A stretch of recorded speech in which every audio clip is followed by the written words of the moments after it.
Ndichikutambirai zvekare pano paHatirare 263 pano pandichange ndichikuzivisai manews updates ezvinhu zviri kuitika munyika yedu yeZimbabwe.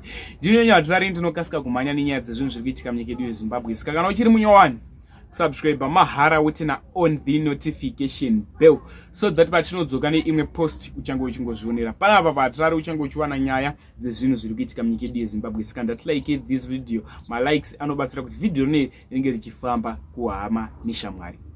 Sekuziva kwamunozviita mhuri yeZimbabwe, Hatirare anouya akabatanidza manews updates. Ndinouya nawo ndakamabatanidza. Ndinenge ndichiitira kuti tiwane manews updates angoti wandei pasame video. Saka first update ividhiyo remurume uyo angachitaura mashoko angachitaura pamusoro pevakomana vanotsigira ZANU-PF. Pamusoro pevanhu vanotsigira ZANU-PF.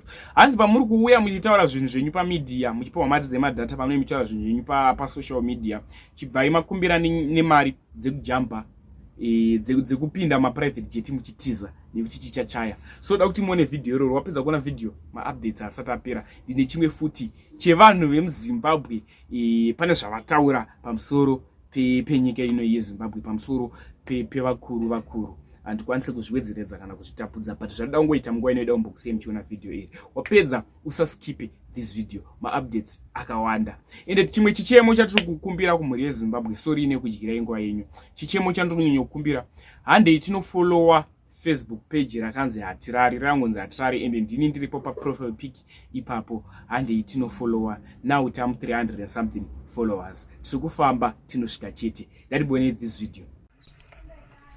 Right, kanjani makomrades masikera sei ndafunga kuti nditaure chimwe chinhu chikuna vafana vari kushandiswa vachinzi mimi mune hunyanzvi zvikuru munyaya dzekurakasha vanhu musocial media.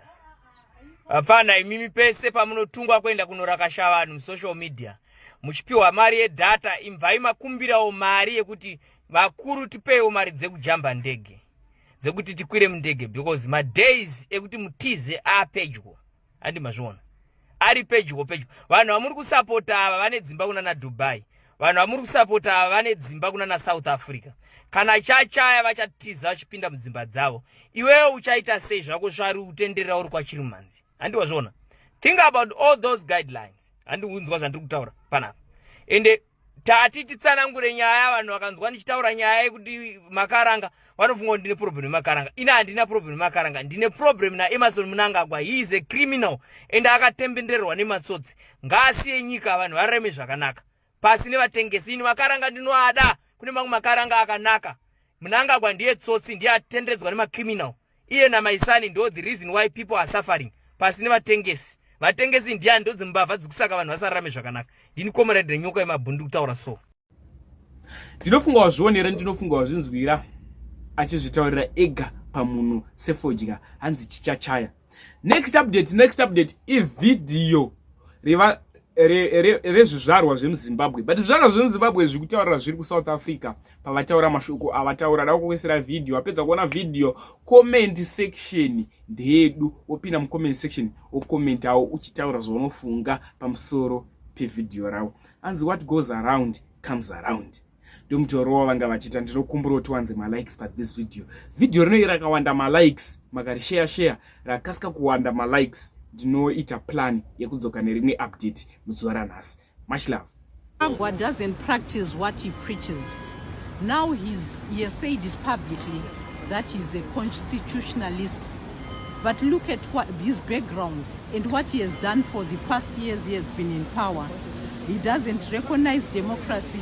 He doesn't recognize rule of law. He doesn't recognize freedom of association. And he says he abides by the constitution. Never. He has never done that. What goes around comes around.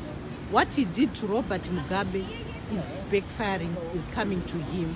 Mnangagwa must go now. Like even those who have fought for the struggle, they've joined us, human rights activists and political activists. They've joined the bandwagon. They are now with us saying Mnangagwa must step down. So Mnangagwa, don't go to 2028. 2028 is too far. He should go now. It's important for him to go now. All the